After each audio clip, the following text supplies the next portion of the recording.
Hey guys, Sheo here. In this video, I want to talk about the Capsule Collider Positioner from Ultimate Character Controller and a fundamental issue it has. So these are the default settings. I just added that fixed capsule height. I will come back to that very soon. Anyway, even if you make a beautiful, realistic game, you're going to need this kind of basic capsule collider. And the default method Obsive uses is two cap target transforms. So by default, you have the model pivot and the head. And so every frame, or I should say every fixed update, UCC is going to use the two transforms to modify the beginning and end of the capsule collider. And this has a small cost in the profiler because I believe of the physics dot capsule overlap non-alloc or something like that every fixed update. So if you have several characters, that can get expensive to some extent. And I was interested in having a capsule collider with a fixed height, both for performance reasons, but also for consistency reasons. I wanted the character to be able to go underneath specific objects all the time, because if you use the head, for example, the head is going to bob a little bit if you use a conventional walking animation, and I wanted to avoid that, having the character being able to go underneath an object one frame, but not the following frame. So I'm going to deactivate that, and now we have we use the hips by default. If we deactivate that, and I'm going to apply a height of, let's say, 1.5, and this is going to be our first issue. I'm going to increase the Y value here, and I get an error. So I don't actually need that right now. I would actually need that if I were to use the base character model transform into this slot.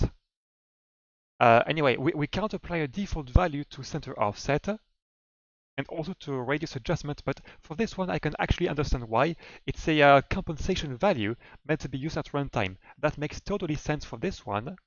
Anyway, let's save and go back to play mode.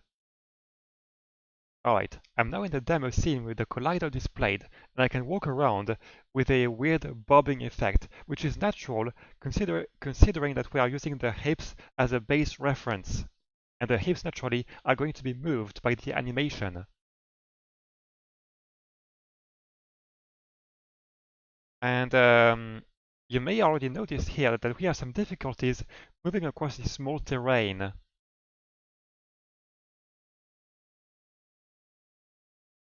If I increase the size of the collider here, this makes no sense, I know. But from my perspective, we should still be relying on some basic collision detection here.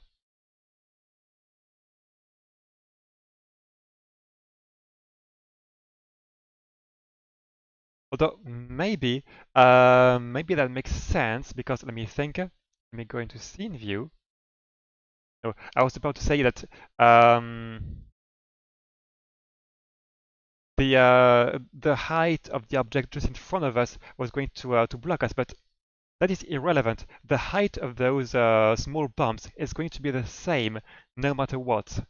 And if we can do that with a small collider, we should be able to do that with a big collider, if that makes sense. So from my perspective, I suspect there is a fundamental issue here with the collider. Now, to move on to the second point, this is a chunk of code I made with ChatGPT.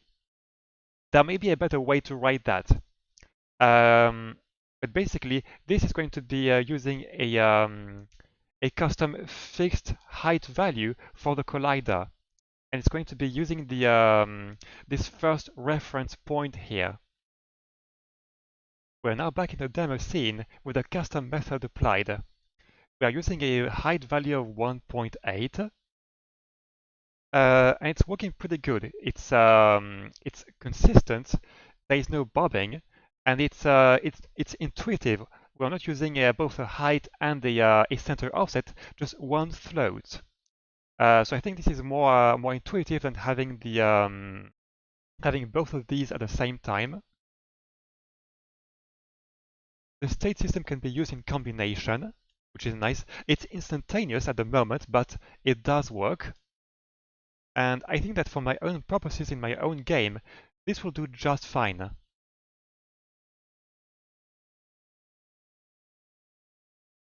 So I hope that adding this method can be done for the Capsule Collider Positioner for an update.